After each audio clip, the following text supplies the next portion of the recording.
everybody, it's Rob Tavi here, sitting next to Yashar, the VP of Technology at Sourceability. And he's taking me through the demoing of their code engine and data link tools that they've created for the supply chain electronics industry that really is transforming and innovating the ways of how sourcing and purchasing professionals go to market to price and quote their components to go to manufacturing level. So how are you? Good, good. Bit tired, but good. It's a tired. I mean, the energy is kind of contagious. I mean, it's been 4 years since we had Electronica. It's really exciting what's going on right now. Yeah, amazing. You know, it's been, as you said, 4 years because of the pandemic. Normally we're out here every 2 years. This time it's treated like a World Cup. Yeah. Right? So it's happening after 4 years. Been great atmosphere, met business partners. Happy to be here together with you and with your audience. You know, love your show, you know, follow it all the time. So yeah. Yeah, it's been great because I've been hearing a lot of, there's a lot of talk about your guys' new software going through this. So why don't you take us through and tell us a little about that code engine. What code engine does and how is it going to help evolve this from the sourcing and purchasing professionals? Yeah, absolutely. Today, as you said, we're going to talk about the code engine for your audience and yourself. And then after we're done with that, we're going to focus on data link. Okay. So code engine has started as a bill of material tool for professional buyers. Buyers are looking for serial production purchasing or NPI or prototype purchasing. It is a tool that is embedded inside our marketplace e-commerce platform, sourceengine.com. So I will do a very quick, demo of what it does and what are the value add propositions. Yeah, I'm excited to see. Let's check it out. Awesome, great. Okay, I'm going to start with code engine right now, and we're going to use the guest user experience. Actually. For a signed-in user, a code engine BOM tool allows to upload up to 4,000 line items and do an instant code calculation for each line item, as long as we have obviously price and availability. Oh, wow. So today, just for the sake of time and your audience's patience, we're gonna use the guest experience. You click over here, upload any type of bill of material. You don't have to have our template, you just drag and drop. It reads the Excel spreadsheets. All the bill of materials, as we know for our users, they come through Excel spreadsheets. So it reads the headers. I'm gonna go to the next steps. All we need is a manufacturer part number, but you could, with manufacturer part numbers, you could have manufacturer name, quantity, target price, even your internal part numbers. So again, this is very simple. The simple manufacturer, manufacturer part number, manufacturer, and the quantity, and it's simple. If you have target price or target price, it doesn't have to be too much complex for you guys to pull up the information. Absolutely. So now I'm importing our this small bill of material to code engine BOM tool, and it's going to do part number matching to make sure that all the part numbers are good. Gets quotes from our suppliers. We have 3,500 plus suppliers. Wow, okay. Some of them an API, some of them they give us flat feeds, different methodologies. So it's real-time information. It is real-time. It is real-time quoting the line items. So for a bill of material of 23 line items, it took like 2-3 seconds. I got 11 items that are quoted right off the bat. Okay. I got 6 items that have been quoted, but I got to do quantity adjustment. Okay. And I have for 6 items not quoted, but I'm going to show you what we're going to do with those not quoted line items. Let's focus at what has been quoted. I just click in there. So here, the left-hand side are the requests from the customer, the quantity, the target price, the part number. And on the right-hand side is what we have managed to get quotes from our supplier. This is all live. And we calculate if we have a positive PPV or even a negative PPV. So the customer is aware from the target price. Exactly. Okay, that's why target price. Okay. Providing target price is important, and it helps the customer to better make decisions in terms of what they want to buy and what they may not want to buy. Right? You can actually add to cart from over here. We, based on your quantity, we sort out and put on the top the vendor availability that is closest to your quantity and has the cheapest price. And the MOQ, SPQ, I see you have the MOQ and the MP, benefit purchase quantity as well. That's correct. Yeah. However, you can click on this chevron, and if you're curious to see more offers from more than one supplier. In this case, part of me gave me an error, probably there is no price available, so we're gonna click on the second line item. There we go. Here, I have for this Texas Instrument part number, and I can click on it to see what it is, by the way. It will give me technical information, life cycle. The characteristics, attributes, everything you need, and the data sheets. alternates, if there are alternates, compliance data, technical information, Great. right? Data sheet and everything. And as well as the price and availability that was sorted on the top, with the lowest price, closest to the quantity the customer wanted.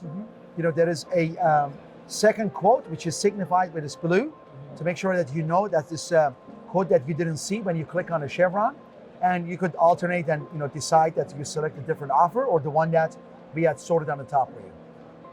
From here, you can add to cart, right? And if you're not happy with the quote that has been provided, you could also send us an RFQ. Okay. Right? You could RFQ more than one item. You could click.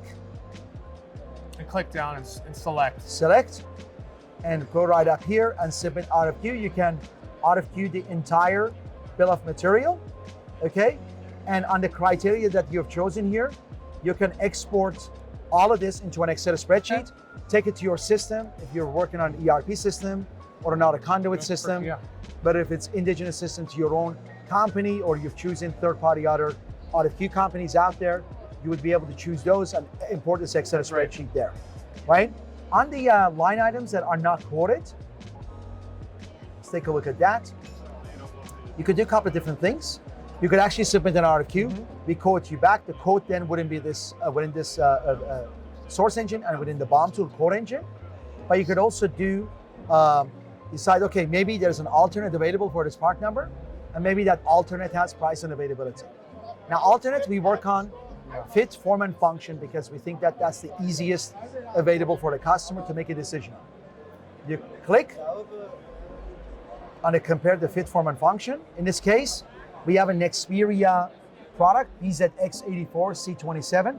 As you see, I have no price and availability for this item, but I have price and availability for this product's alternates, right? Some of those are just simple packaging Correct. of the package quantity. Nevertheless, still an alternate. Yeah, nevertheless, still an alternate. You could select the alternate from here, and then essentially now you have a quoted item. Right? And then you add to your cart and choose if you want to buy that product or not. So as I said, quite a comprehensive tool. We have lots of customers today in Sourceability that they use this bill of material tool quote engine. They're able to quote themselves immediately, send us RFQ, we interact back with them. As I said, as a signed-in user, up to 4,000 line item, so you're better off as a user, come and sign up, use a sign-in version. The sign-in version has more features in terms of, especially when you're downloading to an Excel spreadsheet, gives you a lot of technical information.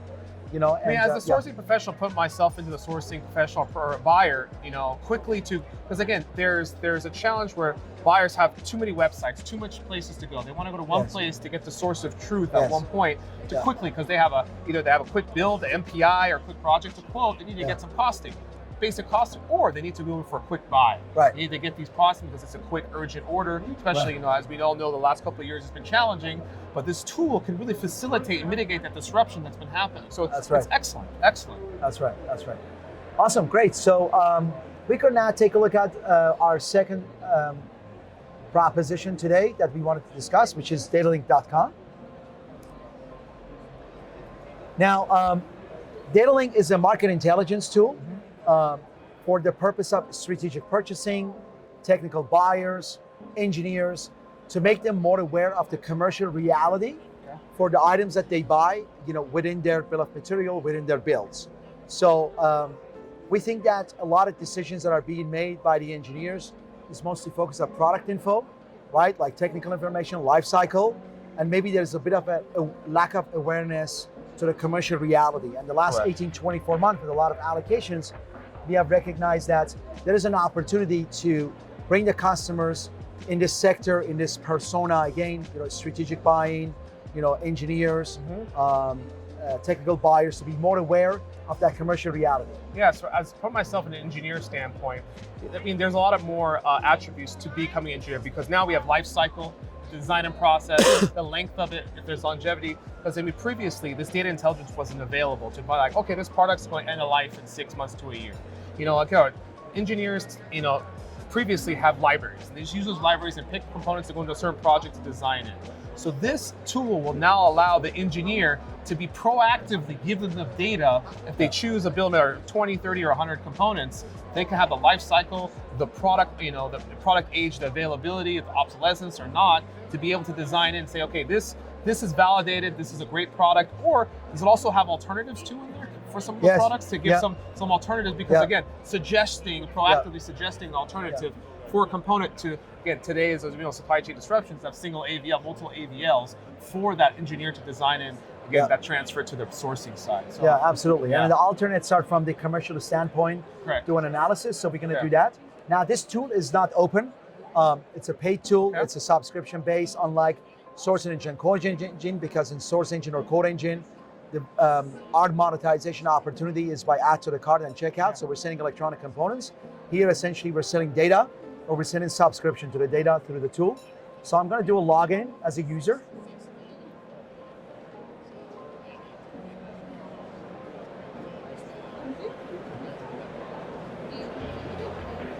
So we have a search tool here.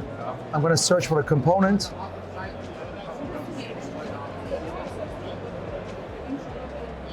Take the first one available. Okay. I'll explain what we have here. So we have created multiple different scores in order to make the target persona more aware of the commercial reality for the part numbers that they're using in their bill of material, on their board, on their design. One of them is a market availability score, which is rolling back also 2 years. We explain what that market availability score is. It goes from 1 star poorly rated all the way to being abundantly available with 5 stars. This is actually product being a driver by Texas Instruments. It has a score 4 out of 5, so it's pretty good. It has a relatively low design risk score. We show price gyrations from low to high, diversity of vendors being available, 8 suppliers being available, including the factory direct, and the amount of inventory being available out there, in the market, right? So it's actually a decent part number. If I'm an engineer, I'm designing this component to my board, by seeing this commercial reality being so upbeat, I'm now more tuned and I'm now more emboldened to say, okay, I'm going to keep this, and I'm going to design this component into my board. I mean, like I said, first I'm going to take a step back.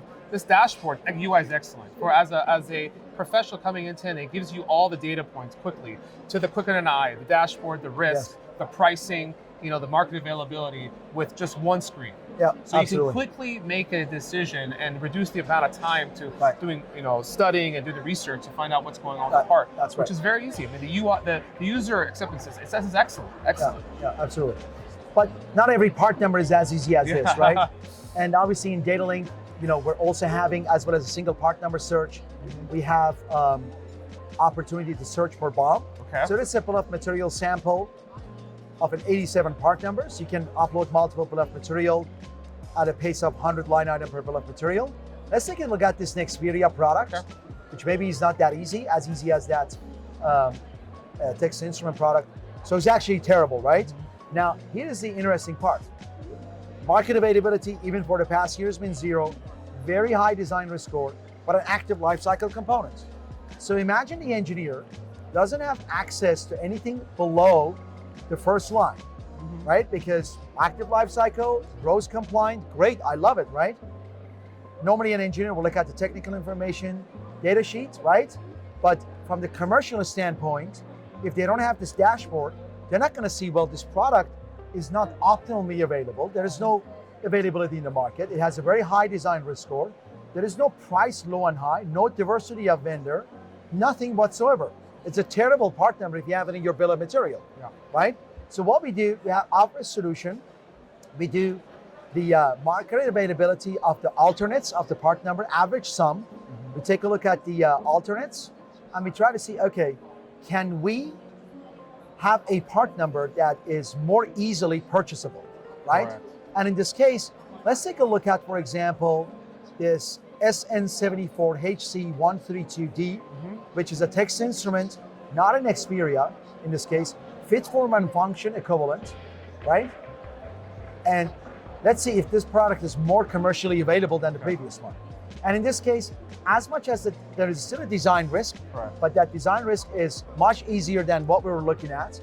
And there is a fairly decent market availability score. I can see now price low and high, diversity of vendors, 5 suppliers, right? And we have quite a bit of stock, maybe not so much, but it's still, a much better picture than that. Right. So the idea really now is that we help that strategic buyer or the design engineer to kind of like get out of a predicament of, a component that is not so abundantly available, although has an active life cycle, and get into a better scope in terms of having a product that is more commercially available, because this bomb may have to be purchased for the next 2, 3, 5 years, and probably is going to even deteriorate further. So this is one of the value-add proposition of data. Yeah, I mean, exactly, because that component, again, it takes time to redesign. If they put that onto a pilot run, they say, okay, we have to go to production now, do the sourcing. Correct. That component's in like, oh wow, what are we going to do here? This is not even available. This part is as a low, through the very high risk.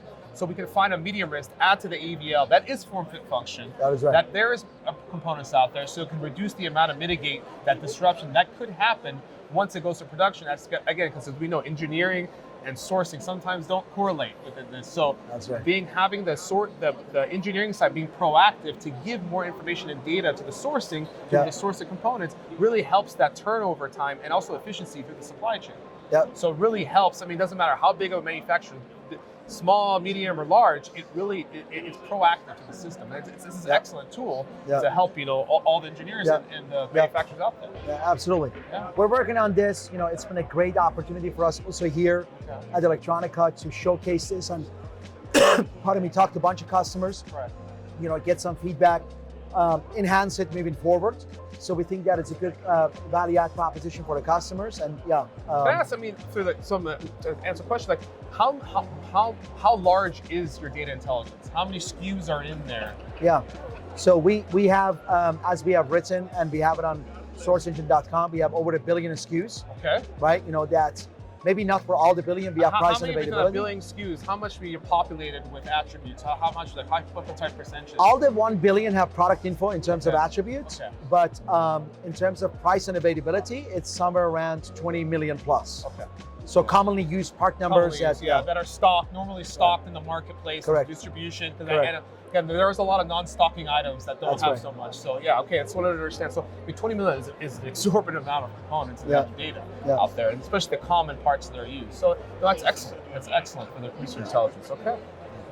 Awesome. Very good, Wolf. Yashar. I mean, these tools right now, are they released to the public right now? So anybody can go on and sign up for Data Link. That's right. That's right. As I said, it's a paid tool. You get a trial access. Okay. We have a consultation call with you. Okay. And if you think that this is something that as a user you would like to subscribe to, we give you a price and we take it from there. Awesome. Well, thank you for much for this demo. Excellent software. It's exciting to release this at Electronica and really show what's going on, really where technology is going. It's how the roaring 20s of this next decade, really where we're going, and the data intelligence that Sourceability is bringing to the table. Awesome. Great. Thank you so much for the opportunity. Great. Thank you. Thank you.